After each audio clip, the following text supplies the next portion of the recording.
sudah saya sampaikan, ojo grusa-grusu. Yang kedua saya sampaikan, ojo kesusu. Yang ketiga saya sampaikan, jangan tergesa-gesa. Nanti kalau sudah tiba waktunya, semuanya akan tahu. Gibran Cawapres kuat Prabowo. Ini efek plus minusnya. Bagi saya sebuah kehormatan besar, kepercayaan yang saudara-saudara berikan kepada saya terima sebagai amanah, saya terima sebagai penugasan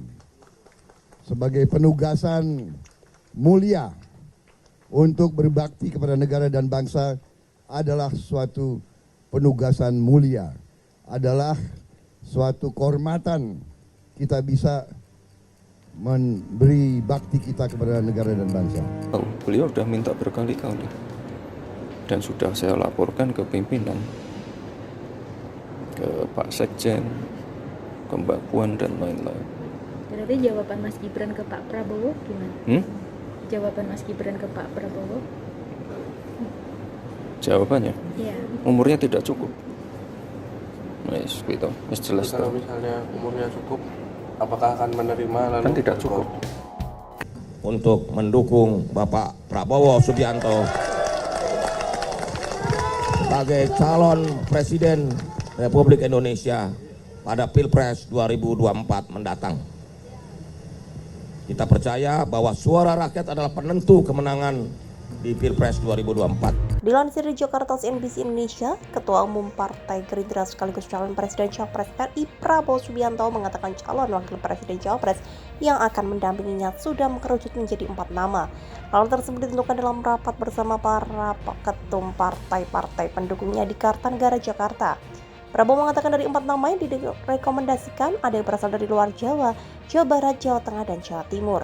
Dikutip dari detik.com, Waketum Partai Gelora Fahri Hamzah mengatakan Wali Kota Solo Gibran Rakabuming Raka masuk ke dalam salah satu kandidat Cawapres Prabowo. Ia mengatakan Gibran adalah sosok yang memiliki kapasitas sebagai pemimpin, apalagi elektabilitas Gibran sebagai calon gubernur Jawa Tengah selalu menempati urutan atas. Direktur Eksekutif Institute for Democracy and Strategy Affairs Ahmad Khairul Umam memiliki analis apabila Gibran menjadi Cawapres Prabowo. Ia mengatakan ada sisi positif dan negatif jika Gibran turut serta dalam kontestasi pemilihan umum Presiden dan Wakil Presiden 2024. Dalam analisisnya, Ahmad mengatakan kalau beberapa hari jelang pendaftaran Cawapres dan Cawapresnya di Komisi Pemilihan Umum, kubu Prabowo dan Ganjar masih belum ada tanda-tanda mendeklarasikan pasangan Cawapresnya.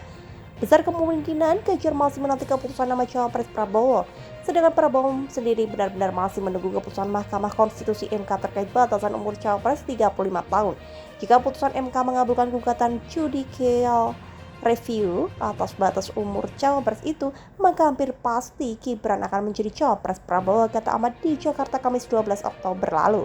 Menurut dia, sisi positifnya dari pencalonan Gibran sebagai Cawapres adalah menjadi titik temu dari proses negosiasi yang alot di internal Koalisi Indonesia Maju Kim, utamanya di tengah tarik-menarik antara Golkar dengan PAN yang menginginkan Erick Thohir. Pencapresan Gibran juga bisa menjadi mesin politik untuk menggerus suara pendukung Ganjar Pranowo di basis-basis wilayah yang dikuasai PDIP. Di sisi lain, kata Ahmad, pencawapresan Gibran bisa menciptakan perang bubat antara kubu Prabowo dengan PDIP yang lagi-lagi akan merasa dihianati, dilangkahi, dan diabaikan oleh keluarga Jokowi. Jika Gibran menjadi Cawapres Prabowo, besar kemungkinan PDIP akan melakukan evaluasi total terhadap status relasi dan keanggotaan Gibran, Bobi, dan juga Jokowi sendiri di PDIP, ujar Ahmad.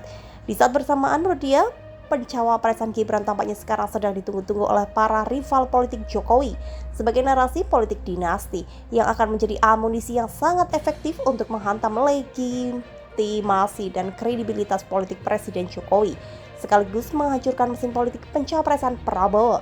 Sebab putusan MK dan deklarasi Prabowo Gibran akan dianggap sebagai manifestasi nyata akan ambisi besar Jokowi yang harus kekuasaan. Sebagai kelanjutannya atas operasi politik untuk mewujudkan presiden 3 periode, penundaan pemilu hingga mengokohkan posisi anak-anaknya di percatuan politik kekuasaan nasional.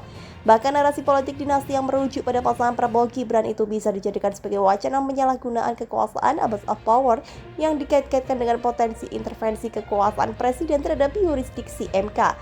Jika PDIP tersulut, lalu berkoordinasi dengan partai-partai koalisi perubahan yang menjadi rival kekuasaan saat ini, maka tidak menutup kemungkinan hal ini bisa membuka peluang bagi munculnya proses impeachment terhadap kekuasaan Presiden Jokowi, kata Ahmad. Selanjutnya, di tataran Pilpres, dia mengatakan pasangan Prabowo Gibran akan mensolidasikan semua musuh-musuh politik Jokowi untuk bersatu, termasuk PDIP, untuk melakukan perlawanan secara terbuka pada kekuasaan Jokowi dengan mengalahkan Prabowo Gibran. Disinilah pertemuan Puan Maharani dan Yusuf Kala menemukan urgensi dan relevansinya sebagai koordinasi awal untuk membuka kemungkinan kerjasama politik di putaran kedua Pilpres 2024 mendatang. Jika Jokowi dianggap betul-betul sudah berulah dan lupa diri dengan amanah kekuasaan yang ia pegang saat ini, ujarnya.